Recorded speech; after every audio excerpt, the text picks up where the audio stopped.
Welcome to our discussion on decision-making in Congress, the legislative context. When deciding whether to toe the party line on a legislative vote, members of Congress do not operate independently and in isolation. Throughout the legislative process, they face a variety of external pressures that influence their views. Some of these influences are subtle, others are more pronounced. Moreover, the impact of the influence varies according to the timing and type of legislation being considered. For example, political scientist Barry Burden has noted that the personal experiences of legislators sometimes have a bearing on their policy stance on issues. Among the most important influences on members of Congress with respect to the legislative process are political parties, members, colleagues, and staff, interest groups, the president, and of course their constituents, the people who elected them to serve as their representatives in our system of Republican government.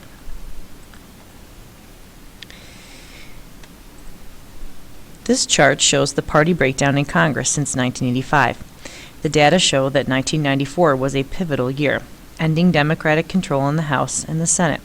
For nearly all of the next 12 years, Republicans retained control over both the House and the Senate. Republicans lost their narrow majority in the Senate in 2001 when one Republican senator switched parties, but they regained control in the 2002 elections. But in 2006, the balance of power shifted back to the Democrats, who won majorities in both houses, squeaking out a majority in the Senate with a one-member lead. That year, Democratic candidates benefited from President George W. Bush's unpopularity and public wariness with the war in Iraq. This chart shows in 2008 the Democrats continued to increase their majorities in both houses as a result of the voters' continuing dislike of Bush's policies and, for some Democratic congressional candidates, from Barack Obama's coattails.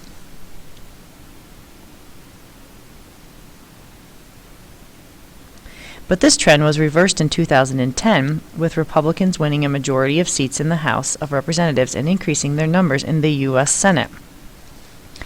The partisan breakdown of Congress is important because most major legislative votes cast are party votes, meaning that most members of one political party vote one way and most members of the other party vote the other way. In some cases, this divide is due to the differing ideologies. In other instances, party voting is simply pure partisanship. Democrats vote against something because Republicans vote for it and vice versa.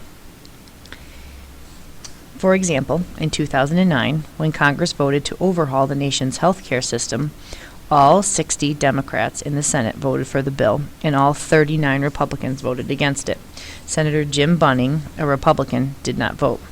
Similarly, in the House of Representatives, only one of 216 Republicans supported the measure, whereas all 219 Democrats favored it. Partisan voting increased after the Watergate scandal in the 1970s and rose again after the 1994 congressional elections, in which Republicans took control of the Congress. Partisan voting tends to be particularly acrimonious immediately before congressional and presidential elections. It occurs more often when members are voting on domestic policy issues, such as environmental or economic regulatory policies and entitlement programs, that tend to crystallize ideological differences between the parties, as the health care bill did. But often, partisan votes are politically motivated, plain and simple. One of the most partisan votes on record in Congress was the 1998 vote on whether President Bill Clinton should be impeached. In that vote, 98% of all members of Congress voted the party line, Republicans for impeachment, Democrats against. Scholars believed that changes in how congressional district maps are drawn partly explains increased partisan voting in the House of Representatives. In earlier times, redistricting occurred through a simple redrawing of the lines of a congressional district to accommodate population changes. But today, with the widespread use of computer-driven map-making technology, congressional seats can be configured to ensure a safe seat, one in which the party identification of the majority of a district's voters makes it likely that a candidate from a given party will win election. Sometimes, for example, more than 60% of a district's population identifies with one political party. A House member holding a safe seat generally can be partisan with immunity because his or her constituents often agrees with the representative's partisan stance. In contrast, when congressional districts were more competitive, a House member typically would have to temper partisan impulses to placate the sizable proportion of his or her constituency that identified with the opposing party. Today, that is no longer the case, and it appears that Republicans in the House of Representatives have become more conservative and their Democratic counterparts have become increasingly liberal. Consequently, House members are less likely to compromise or to be moderate in their positions in negotiating issues with the opposition. Many scholars assert that a similar bifurcation of political ideology has not occurred in the Senate. They claim that because state populations as a whole tend to be more ideologically diverse and less homogeneous than House districts, U.S. senators often must temper their views to reflect the wider range of their constituents' perspectives. Thus, senators tend to be more willing to compromise and to take a more moderate stance in negotiating with the opposing party than their House counterparts. Nonetheless, on some issues, other scholars note that the Senate is increasingly divided along strongly partisan lines. In the 2006 Senate confirmation hearings for Supreme Court nominee Samuel Alito, Democrats opposed Alito's nomination, fearing that the conservative judge would provide the swing vote to overturn the landmark Supreme Court ruling Roe v. Wade, which legalized abortion in the United States. In the Senate vote to confirm Alito, 40 out of 44 Democrat senators voted against Alito's confirmation, whereas all but one of the 54 Republicans, Rhode Island Senator Lincoln Chafee, voted for Alito's confirmation. So let's look at the Do-Nothing Congress. This is an article from the National Journal, and the article states, "That's right, the good-for-nothing, inept, ineffective, partisan, unyielding Congress everybody loves to hate is actually getting more productive, at least according to some measures." The American Enterprise Institute and Brookings Institution just released their vital statistics on Congress, a trove of legislative data, and it shows that lawmakers have been putting in more hours to pass more legislative text over the past 60 or so years. Despite all the hate, Congress seems to be getting more done, at least by sheer number of words, as you can see by this picture. Of course, it's all a bit relative, and there are still some reasons to hold on to your bitter hatred of the glacial legislative branch. After passing a peak of 2,482 bills in its 1949-1950 session, the House passed an almost steadily declining number of bills before hitting a low of 561 in the 2011-2012 session. At the same time, the number of recorded votes in the House has been climbing, fueling the argument that lawmakers are more concerned with taking political votes than actually getting stuff done. But that's just one chamber. How does the picture change when you look at Congress as a whole? Using simply the numbers of bills enacted, it's not all that much better. Congress peaked in the 1955-56 session and hit an all-time low in the 2011-2012 session.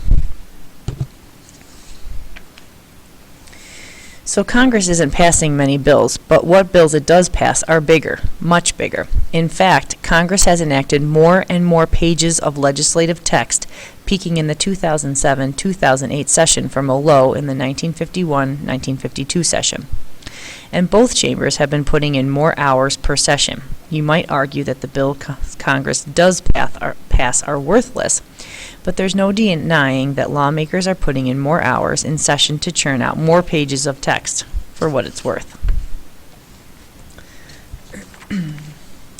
Let's look at the role of colleagues and staff. Congressional colleagues provide cues for members of the House and the Senate in their decision-making over whether to vote for a pending piece of legislation. Members may seek the opinions of like-minded colleagues in determining how to vote on a proposed bill. In addition, legislators may consult with peers who are policy experts, such as Senator Tom Harkin, Democrat from Iowa, and Senator Mike Enzi, Republican from Wyoming, both of whom are recognized as healthcare policy experts. Members of Congress also engage in log rolling, the practice of trading votes between members. Log rolling is a reciprocal tactic by which a member agrees to vote on one piece of legislation in exchange for a colleague's vote on another. In addition, House and Senate members rely on their staffs to inform their decision-making on legislation. Staff members frequently have Staff members frequently have policy expertise that can guide a legislator's decision on an upcoming vote. They also figure in the legislative voting process by communicating with legislators about the desires of constituents and interest groups with respect to pending pieces of legislation. In various ways, interest groups also influence congressional elections. They can affect electoral outcomes, for example, through an endorsement process by which a group notifies its members that it backs a certain candidate in the hope that members get on the bandwagon and express their support at the polls. In addition, through their political action committees, interest groups make financial contributions to congressional campaigns, and interest groups whose membership are mobilized to support or oppose a candidate often provide grassroots activists to political campaigns. As we saw in an earlier chapter, interest groups also shape the legislative process. They make their mark by influencing congressional campaigns, by providing information to members of Congress as they try to decide whether to vote for a particular piece of legislation, and by lobbying members of Congress to support or oppose legislation. As we have seen, the President determines whether to sign or to veto legislation that reaches his desk. But often, before a bill reaches the signing stage, the President's position on it carries enough influence to sway members of Congress, particularly members of his political party, to vote for or against the proposed legislation. The President can compel congressional action on an issue. Consider, for an example, the issue of health care. President Obama challenged the Congress in 2009 to reform the nation's health care system, and it was this initiative that spurred Congress to consider overhauling this structure.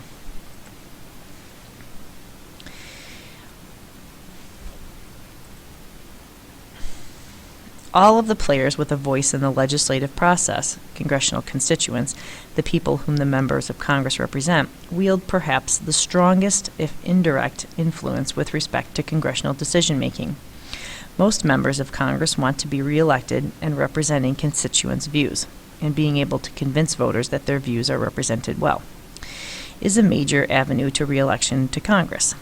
Thus, constituents influence the legislative process by ensuring that their representatives in Congress work hard to represent their perspectives and policy interests, whether those concerns are over environmental pollution, crime, or the soaring cost of higher education. In fact, some research shows that the public's potential preferences can motivate legislators to espouse a policy position likely to be embraced by constituents.